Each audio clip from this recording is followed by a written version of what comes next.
වාක්‍යය ඇහෙනවට වඩා ස්ත්‍රී දූෂණ කියන එකද වැඩියෙන් ඇහෙන්නේ. මෙහෙණින් වහන්සේලා කැලේ ඉඳලා සෑහෙන දූෂණය වෙලා තියෙනවා. දැන් ඔය කතා කරනවානේ ට්‍රාන්ස්ජෙන්ඩර්ස්ලා ගැන.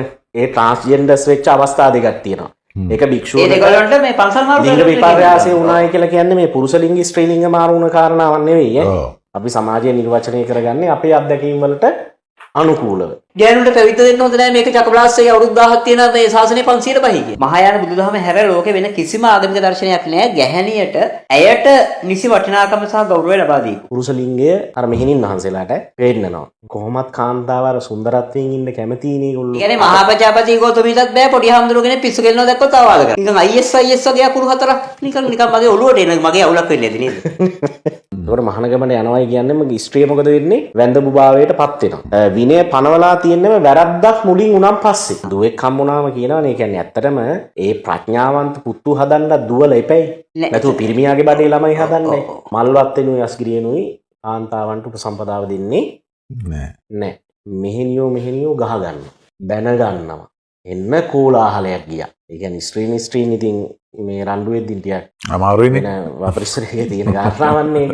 දෙමාපියෝ අපුත්තක කරන ඒ වගේම ගැහැණු වැන්දමු කරන කුල නසන මේ ශ්‍රමණයාට මග දෙයට එන්න දෙන්න එපායි කියලා තමයි උද්ඝෝෂණය මෙහෙවුනේ. ඒ උපසම්පදා භික්ෂුන් 4 නමක් ලිංග විපර්යාස වුණොත් ඒගොල්ලෝ ඔටෝ භික්ෂුණීන් වෙනවා. කේමට උත්පලවන්නට මේ පැවිද්ද දෙන්න බුදුහාමුදුරුවෝ හිතන් ඉඳලා දෙන්නේ කපිලවත්ත වල ආපු කාලේ ඉඳලා. මහාන වුණොත් ඒක ප්‍රශ්නයක්ද? කිසිම වෙලාවක මල්ලත්තේ යස්ගිරියේ මේගොල්ලෝ මහාන කරන්නේ නැහැ. උපසම්පදා දෙන්නේ. දැන් ගැහැණිය තමන්ගේ සැමියා උදෙසා රකින්න ඕන වෘතය පතිවත නම් සැමියා බිරිඳ උදෙසා රකින්න ඕන වෘතය මොකද්ද? තායිලන්තයේ බුරුමයයි ශ්‍රී ලංකාවයි කියන්නේ සංඝයා වහන්සේලාගේ සම්බන්ධතාව එකක්. ඒගොල්ලෝ ගේන තර්කේ තමයි මාකට් ෂෙයාර්ගේ ප්‍රශ්නේ.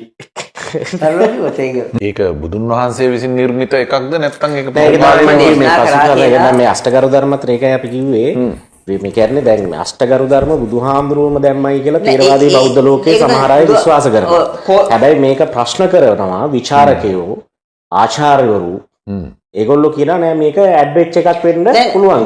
කාන්තාවකට පළවෙනි වතාවට කාදිනල් තනතුරක් දුන්නේ ඔය කලින් මේ මෑතක දිවංගත වුණු ප්‍රැන්සිස් පාප් වහන්සේ. ඒතර ජෛන මහාවීරතුමා තමයි ඇත්තටම මේ හරියට ගත්තොත් ಭಾರತೀಯ සමාජයේ මේ කාන්තාවන්ට විමුක්තිය ලබා දීමේ පළවෙනි පියවර තිබ්බේ අපේ හැමදෙරේ. ජනාධිපතිතුමාට ඇත්තටම මේ සාසනික ප්‍රශ්න නෙවෙයි රටේ ප්‍රශ්න විසඳන්න තියෙනවානේ. කොහොමද උපසම්පදා ක්‍රමවේදයක් භික්ෂූන්ට තනි මතයට දෙන්න බෑ කියන කාරණාවනේ මේ ගේන්නේ. ඒක වකිලි කියන්නේ.